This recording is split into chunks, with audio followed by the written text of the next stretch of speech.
Good morning, all my future debt-free millionaires. This is Zach Edwards for another episode from the Debt-Free Millionaire podcast and personal finance course, season 1. So again, season 1 is about personal finance, season 2 is about real estate, and season 3 will be about business, and so on and so forth. And we'll keep going after that. But the big thing to understand is we want you to get out of debt. That's the number one thing before we talk about buying real estate, before we talk about starting a job. It's going to help you so much in the long run. Plus, if you can't get your house in order, then you might not be able to get your real estate or your business in order as well. So start at home and expand outward. So this is why we're going to help you with your debt. Now, this one is not the biggest one you need to pay off right up front, but I will tell you, as someone with experience, it is such a relief to get rid of all your debt on your house. Now, some like to say, and I was just listening to someone that I respect, who basically said last week that the house is a liability. You should not buy a house for yourself. Well, no, it's only a liability if you go in it normally. Like a normal person buying a house, buying the best house possible, putting as much money into it, it becomes a liability. You have to pay property tax, you have to pay repairs, maintenance, anything that you want to do to improve the house. You have all these different payments, and it's all money being dished out for what? Basically your enjoyment. It's like going out to the movies or going out to eat. All those things are not necessary, and so they continue to increase your expenses and decrease the money that you're able to put towards investing and actually doing something with your money for the future. But the great thing is that buying a house, if done intentionally, can actually be very profitable. So I doubled my money within 4 years of living in my last house. And then I bought a house. So I went from really fast. One house I bought for $200,000. It was $280,000. I think I purchased it for $190,000. It was worth $280,000. I sold that house for $290,000. And I made $100,000. I took that $100,000, moved to Missouri, where I'm at right now, and I bought a house for $95,000. So I paid complete cash with it. Because I paid cash with it, I was able to go over and basically double the value of the house in 4 years. Between me fixing it up and also the economy around me going up, which I knew it was going up because I picked that area for that reason. A little less intentional. Like, I didn't know everything that was going on, but I knew this was a thriving area, and I was right.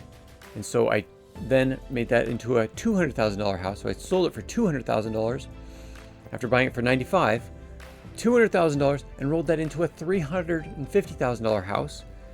But it was distressed, so I bought it at $200,000. And it was actually worth, I think at the point that I bought it 3 years ago, it was worth only about $300,000. But again, I bought it for $200,000, and it was a $300,000 home. It is now worth $380,000. You tell me that that's a liability. Holy cow. That is like unheard of when it comes to, I've paid off all my debts with the house.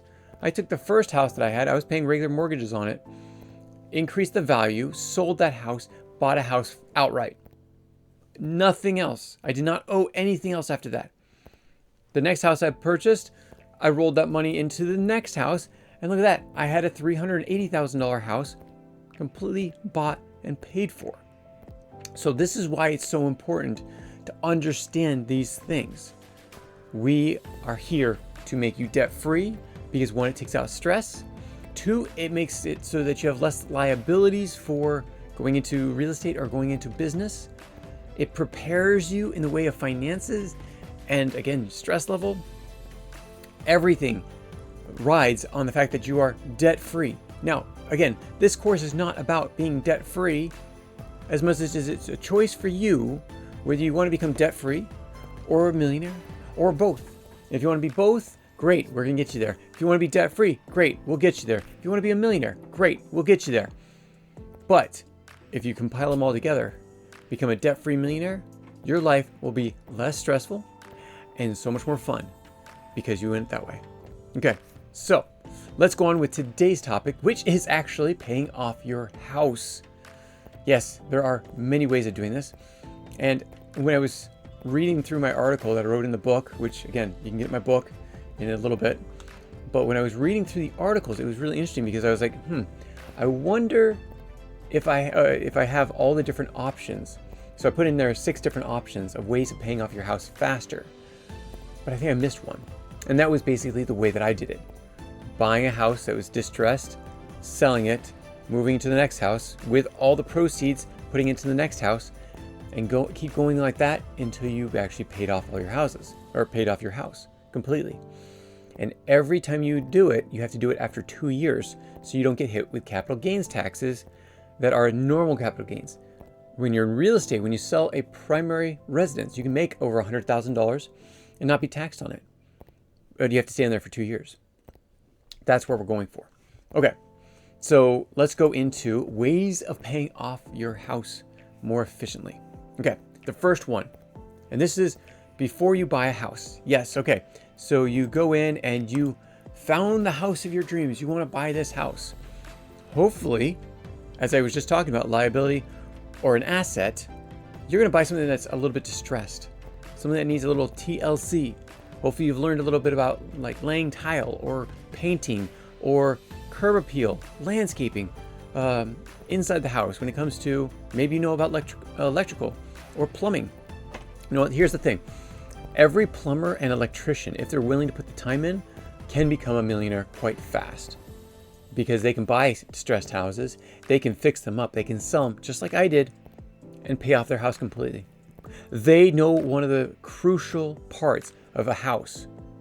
Yes, it does cost money to make those improvements to the house, but at the same time, if you're an electrician, you don't have to pay any of the labor. You just have to pay for the parts, for the material, which can again be expensive. Plumber, same thing. Drywaller, majorly. If you can learn how to do drywall, you can flip any house, because the major things in a house are always going to start off with the drywall. Painting, anyone can paint. Go take a class on it if you need to. Go to Home Depot, they'll teach you how to do it. Do all these things, and you can make a ton of money just by knowing how to paint. Yeah, we just bought a house, actually it's for a family member, and we bought it in a different state. It was one state away from me, so I took care of it. I was the one that was the real estate agent that referred the agent in that area because I could not sell. I did not have a license in that state. So I found someone to do it. The house went from $200,000 and had dropped already down to $179,000. Well, through our talking, we tried to drop it down to in the 150s, the high 150s. They wouldn't take that. The high 160s. Low 160s is where we started. They wouldn't take that. So we increased it to 170.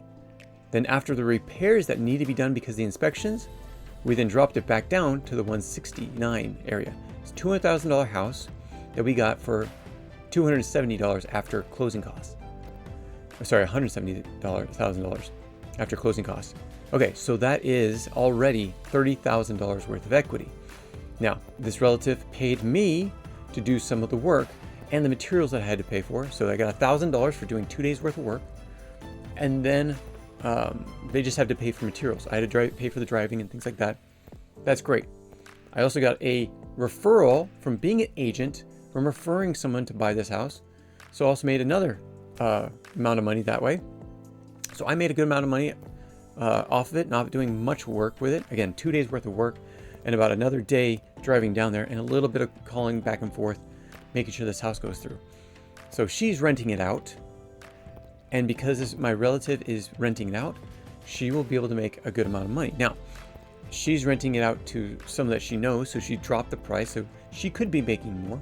But here's the great thing. She's at a place in her life that she can. You're going to be in the place where you can do something like that. If you find a worthy cause that you want to actually give them a lower price. At the same time, you're still making money, but at a lower price.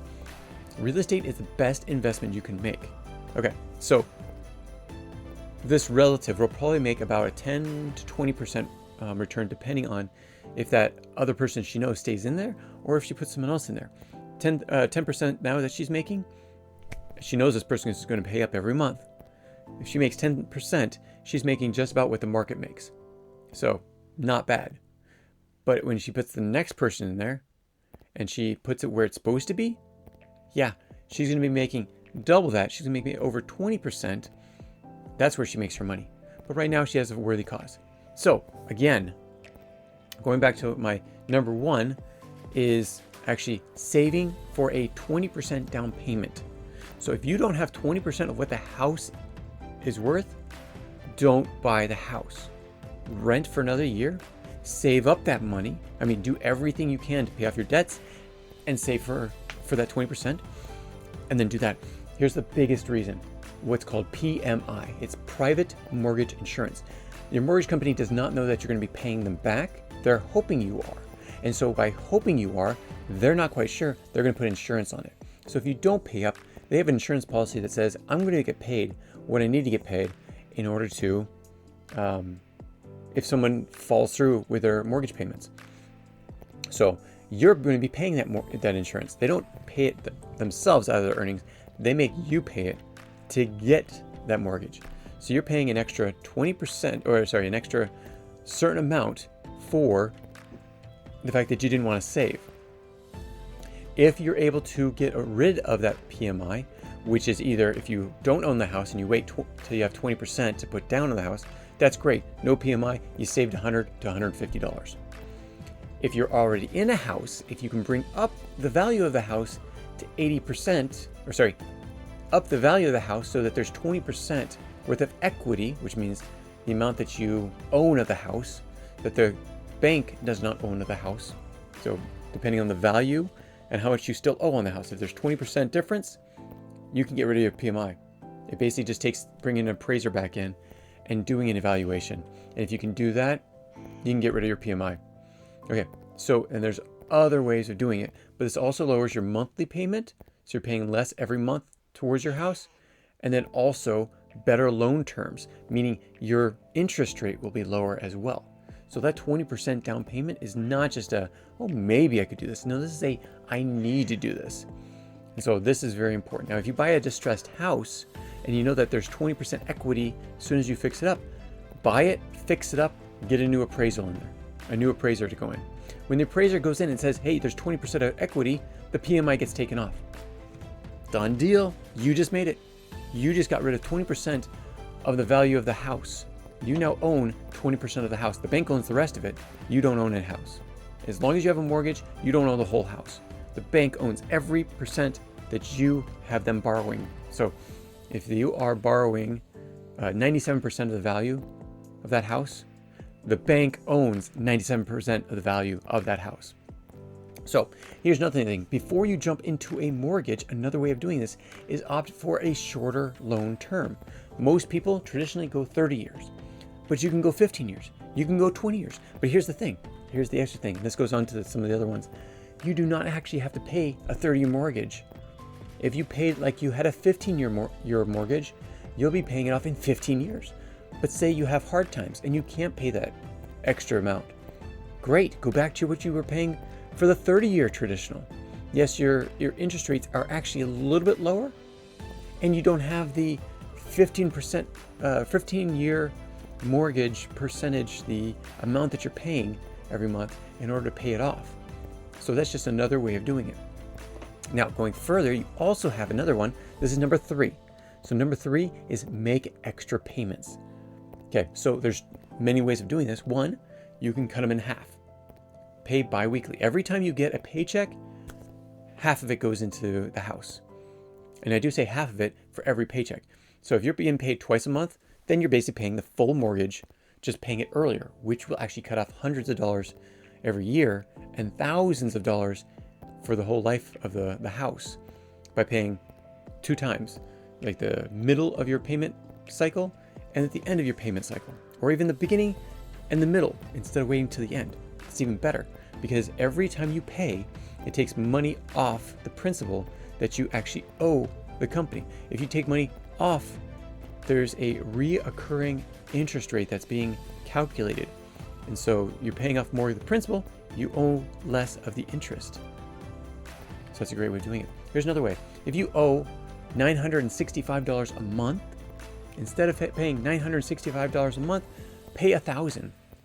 That again will go straight to your principal and will pay off your loan faster because you did that. Okay, another one.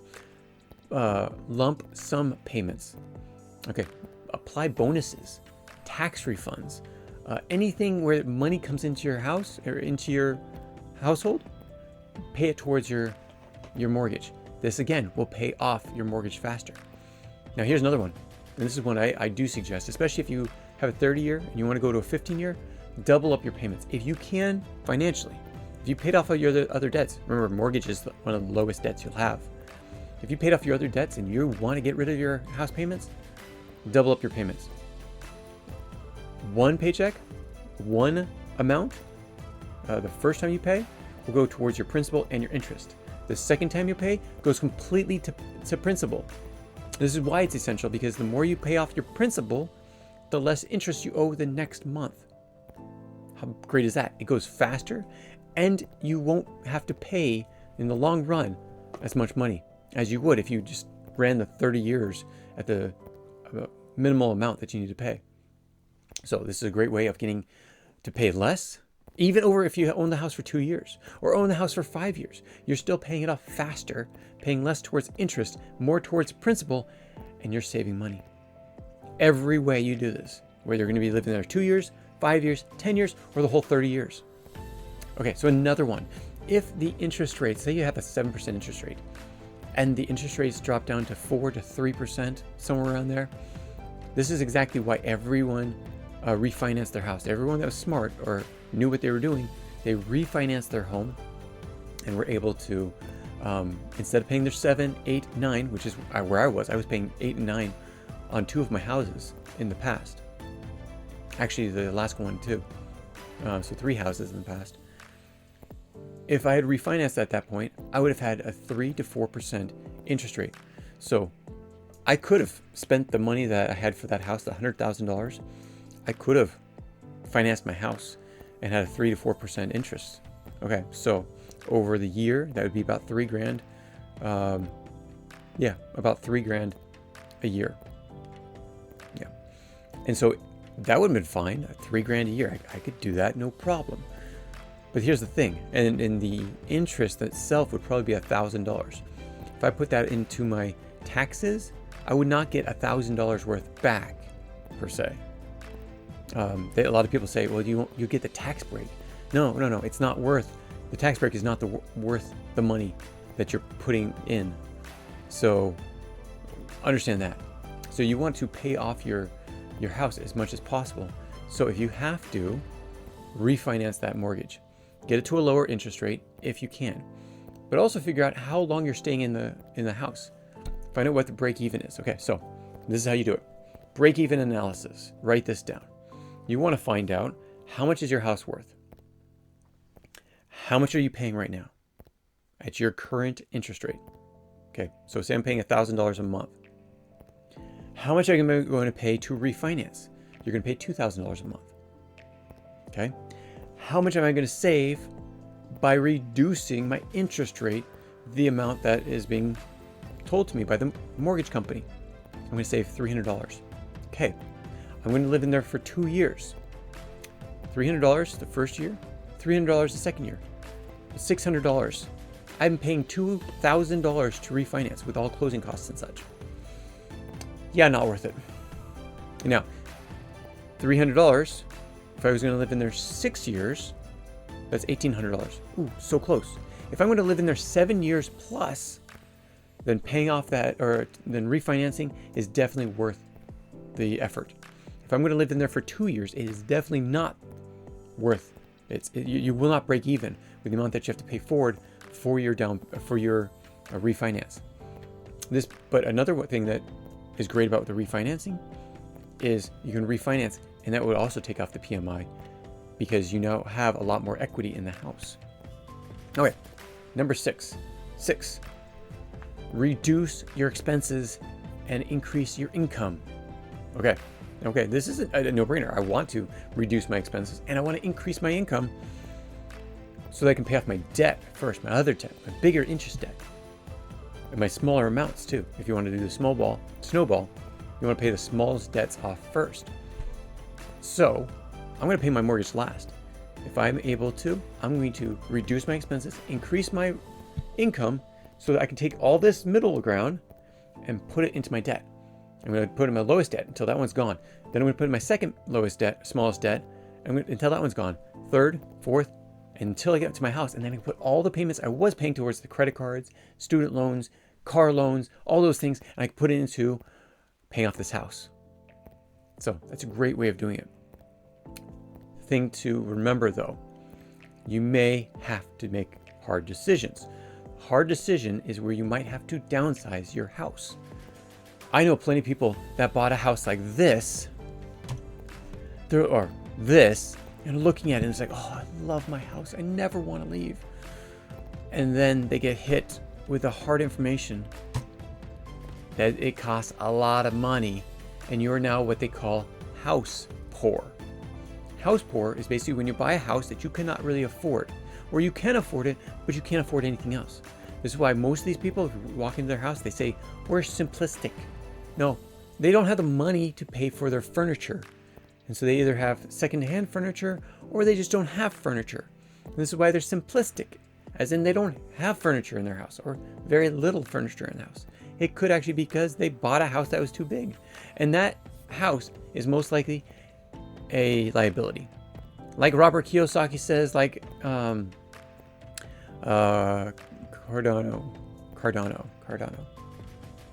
I can't believe I forgot his name. Cardano says, so Kiyosaki, Cardano both say house is a liability. If you buy the biggest house possible, it is such a liability. Property tax, maintenance, repairs, replacement, all these things. You're going to be dishing out so much money, it is not worth it. So the hard decision is if you're paying too much towards it, you may want to sell your house and downsize to another house. And I'm not saying it has to be a smaller house. It might just have to be a less luxurious house. Again, that's a nice house. That's a very nice house. I would love to be living in that house. Actually, I think it's 2 houses. So I used to live in a house like that, where they don't have any yards between them. Okay, so, but I might have to downsize to a house that has no yard. Let's just call this the downsize house. You had a nice fancy house with a big backyard, a good sized backyard, a little bit of, man, houses just don't have land anymore. Man, I love land. I love having a little bit more space between the houses. That's what I have now. I have a corner unit and I love my house. I never want to live in something like that. But I mean, it's to each their own. Some people like this because, one, they don't have to take care of a lot of maintenance. I like maintenance. I'm fine with it. I have kids. I have child labor to mow the lawn, or actually I do all the weeding and things like that. I should get the kids to do it more. But that's going off on a rant. Okay, so say this is your downsized house. You can buy this house and you don't have to be house poor.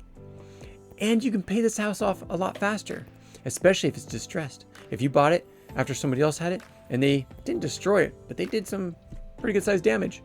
Light fixtures missing, broken, paint, they foreclosed on the house. Those are distressed houses. You buy a house like that, you fix that up, and those are easy fixes. You fix those up, you could sell that house for $100,000 more than you put into it, or maybe $50,000, or maybe even $40,000. But that's all of a sudden equity that you have in your house, so you don't have to pay your PMI. And because it's a smaller house payment, you can pay it off faster. So this is not going to be your issue. So if you downsize your house, do what I did. You just bought a really nice house a few years ago. You really love it, but you're house poor. Sell it. Go buy a distressed house. Figure out how to fix it it up, and after 2 years, sell it. Sell it. Downsize. Make your downsize your moneymaker, and then buy your nicer house, or buy a house that's also distressed and make more money to pay off the next house. Keep doing that until it's done. Maybe buy another one of these houses. Take the equity that you had, put it into the next house. Boom, you just doubled the amount of equity you had because you paid off a bunch more of it. So instead of putting 20% down, you now put 50% down. Great, your payments, your monthly payments are less, And so you can pay it off faster because you're still going to pay the same amount. You're going to double up your payments. You're going to pay that house off faster, live in it for 2 years. Even if you haven't paid it off, sell it then. The value of the house will most likely go up. And the fact that you own more of the house because you're paying it off more will also make it so that you're getting more out of your house. It becomes less of a liability, more of an asset, and a huge money maker. Again, for my house that I was paying a mortgage every month, I put it down probably like 7%, my first house. But I fixed it up, got the readjustment in there, got rid of my PMI, and then sold the house 4 years later. And I made $100,000 that I could put into a house and pay off the house. So this does not always work out the exact way that it happened with me, but it is guaranteed to be the best way forward if you can find the right house that doesn't have a huge amount of fixer-uppers. If you're not the big fixer-upper, if you're a big fixer-upper or a trade that knows these things, buy the house because less people are likely to buy it. If there's a house that really needs a lot of repair, buy the house as the contractor, fix it up, sell it in 2 years when you don't have to pay property tax. You are making a money-making machine. But we'll go over this a lot more when we talk about real estate. As of right now, this is just paying off your house. Tomorrow's gonna be fun because we're gonna be talking about paying off your education. It's another one that people like to hold off on for a long time because it's a lower interest rate, but it's still an interest rate where you're actually paying off a lot more. And some people would tell you, oh, don't pay it off because you get the tax deductions from it. Yes, you do, but you never get back what you put into it. So pay it off, take the stress off your life, and put that money towards your investments as quick as possible. So thank you so much for joining me on this Debt-Free Millionaire Day.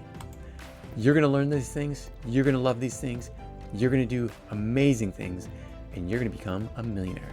And even better, a debt-free millionaire. So thanks for joining me, and we'll catch you next time. Take care.